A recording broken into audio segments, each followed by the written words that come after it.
ወርቅ ነው። ከመሬት ቢቀበር ከእሳት ቢወድቅ ቅርጹን እንጂ ወርቅነቱን አያጣም፣ አይጠፋም፣ አይዝግም፣ አይበሰብስም። ከሰው ካለ አቅም የኒውክሌር ፍንዳታ ብቻ ነው ሊያጠፋው የሚችል። ግን ወርቅ ከየት መጣ? እንዴትስ ተፈጠረ? መሬት ከመፈጠሯ ረዥም ዘመናት አስቀድሞ ከሚሊዮንና ቢሊዮን ዓመታት በፊት ከዕድሜያቸው መጨረሻ የደረሱ በጣም ግዙፍ ከዋክብት በታላቅ ፍንዳታ ፈራርሰው ይከስማሉ። ፍርስራሾቹ ከጠፈር የሚንሳፈፉ እጅግ ጥቅጥቅ ያሉና በእጅጉ የከበዱ ኒውትሮን ከዋክብት ይሆናሉ።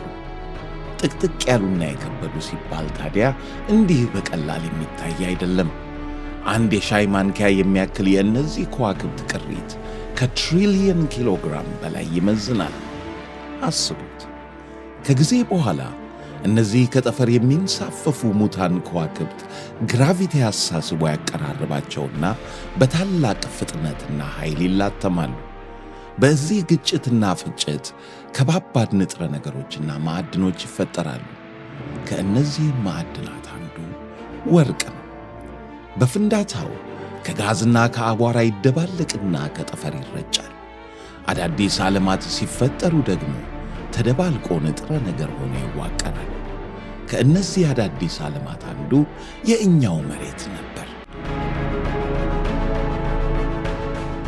ይህ የመጀመሪያው ወርቅ ከመሬት ጥልቅ ተደብቆ ነው የሚኖር። ዛሬ ቆፍረን የምናገኘው ወርቅ ደግሞ በአብዛኛው መሬት በአስትሮይድ ስትመታ አብሮ የመጣ ነው። ይህ ነው እንግዲህ ወርቅን ብርቅ የሚያደርግ። እኛም ይህን በቀላሉ የማይጠፋ ከጠፈር የመጣ እንግዳ፣ ይህን የጠፈር አቧራ የሀብት መለኪያ አድርገነው ከታሪካችን ሁሉ አለ።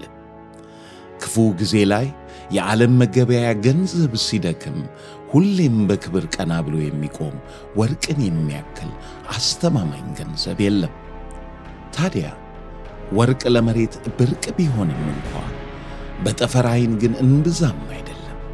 አንዳንድ ዓለማት ሙሉ በሙሉ በእነዚህ የከበሩ ማዕድናት ተዋቅረዋል። ከጠፈር አኳያ ከእጅ ያለ አንድ እርሳስ ከወርቅ የከበረ ውድ ድንቅና ብርቅ ነው። ዓይናችንን ከሳተላይቶቻችንና ከማኩሊያ መነጽሮቻችን ተክለን ሳናቋርጥ ለአስርተ ዓመታት ጠፈርን አስሰናል። በከበሩ ማዕድናት ሞልተው የተንቆጠቆጡ ዓለማትን አስተውለናል። ግን አንድም ሕይወት ያለው ዓለም እስካሁን አላየንም። የምንቀመጥበት ወንበር፣ የምንተኛበት የእንጨት አልጋ ከፍንዳታና ከእሳት የተወለደ አይደለም።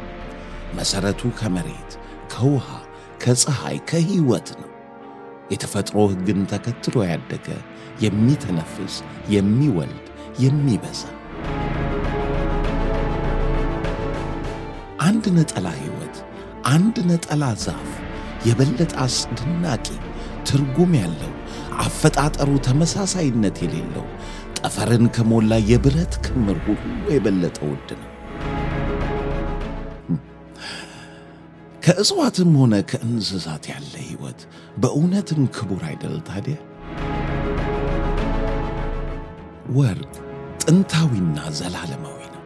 ከጥፋትና ፍራሽ የተወለደ ሕይወት ግን የሚጠፋ ጊዜያዊ ግን ቁልፍልፍ ያለና ድንቅ ነው።